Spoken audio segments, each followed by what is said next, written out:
Assalamualaikum warahmatullahi wabarakatuh. Kami dari kelompok 2 ingin berdiskusi tentang social commerce dan e-commerce. Sebelumnya, perkenalkan nama saya Linda Iristianti dengan NIM 2267. Saya Melani dengan NIM 2161. Saya Dinda Marsvalita dengan NIM 2163. A few moments later.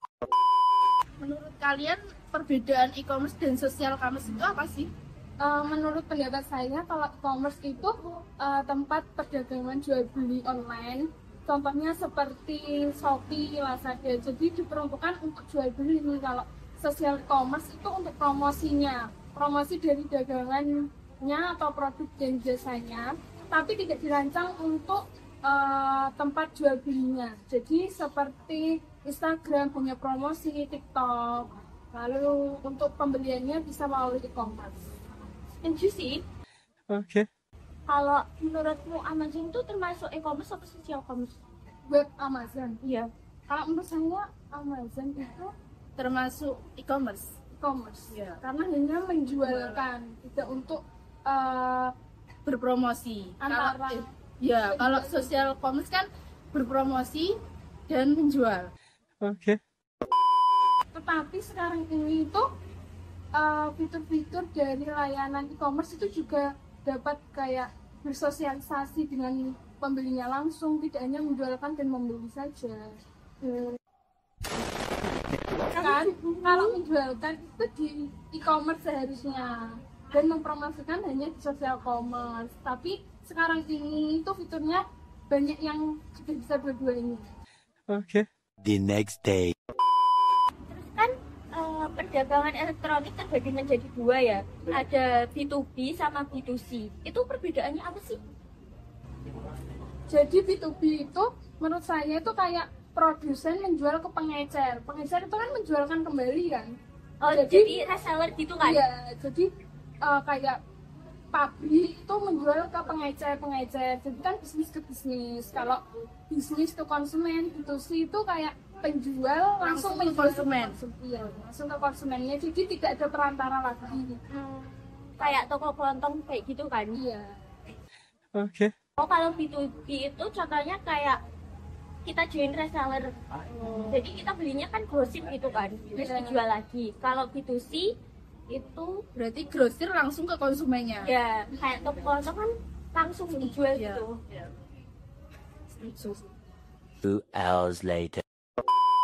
Sekarang itu lagi hangat-hangatnya itu di berita ada artikel kalau TikTok Shop sekarang kan ditutup oleh Kementerian Perdagangan. Itu menurut kalian gimana sih? Kalau menurut saya setuju sih, karena di UMKM di Indonesia ini akan lebih maju. Kalau menurut kamu gimana? Kalau saya ada setuju dan tidak setujunya sih. Jadi saya nggak memihak setuju tidak setuju, karena itu ada dampak positif dan negatifnya juga. Tapi kan TikTok Shop belum memiliki izin tentang e-commerce itu. Nah, menurut saya setuju TikTok Shop ditutup karena emang TikTok itu dirancang bukan untuk e-commerce, untuk social commerce. Sedangkan TikTok Shop kan sekarang menjual juga. Itu rancangannya salah fiturnya kan. Jadi saya setuju kalau pemerintah menutup TikTok Shop. Tapi saya tidak setuju juga TikTok Shop ditutup karena itu juga melemahkan. Sekarang itu digitalisasi itu tidak bisa dipungkiri gitu.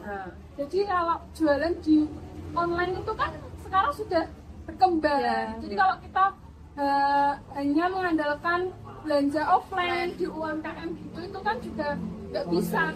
Tapi sekarang itu juga banyak UMKM yang berjualan di TikTok. Iya. Ya kalau ditutup itu juga Merugikan merugikan. banyak pedagang kecil. Jadi masih pro kontra ya. Iya.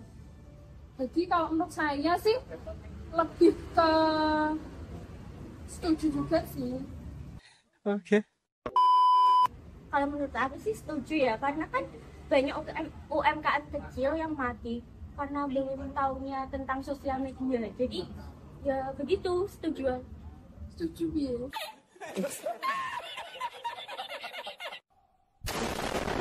Pedagang kecil tapi nggak tahu media sosial itu. Oke. Jadi TikTok Shop kan TikTok Shop itu kan jadi merupakan social commerce. Nah, kalau social commerce di TikTok itu dapat berdampak positif apa enggak sih buat e-commerce menurut kalian? Nah, sebenarnya enggak berdampak positif enggak sih? Soalnya kan kita taunya mereka jualan itu pengiklanannya lewat social commerce, bukan dari e-commerce. Nah, kalau social commerce ditutup kan lingkupnya jadi kecil untuk promosi dan sebagainya buat e-commerce juga. Jadi juga sebenarnya merugikan e-commerce ya. Terus sama kalau social commerce itu kan jadinya pasar kita nggak masuk ke pasar internasional, jadinya stay di situ aja. Karena kurang lingkupnya itu. Okay. Akan tetapi juga ada sih dampak positifnya kalau social commerce itu ditutup, karena kalau ditutup kan ancaman data itu jadi lebih kecil. Karena sekarang ini kan data-data itu bisa diakses. Sosial media sekarang itu juga banyak yang ada ancaman fibernya, terus sekarang juga agak berbahaya gitu ya. Karena social commerce itu kan menggunakan data-data pribadi kita seperti email, nomor handphone dan lainnya itu. Tapi kan kita nggak bisa lihat produk aslinya, kayak realnya itu kayak gimana sih? Sekarang ini kan e-commerce itu juga banyak yang sudah nyediain fitur-fitur kalau bisa berhubungan dengan pembeli juga. Kayak chat kayak gitu kan? Ya, terus kayak ada rating pembelian juga. Sekarang itu fiturnya di e-commerce itu juga udah banyak. Bisa e-commerce. Berarti ada dampak positif dan negatifnya juga ya. Okay. Baik, inilah hasil diskusi dari kelompok kami. Apabila ada kurang lebihnya kami mohon maaf. Wassalamualaikum warahmatullahi wabarakatuh.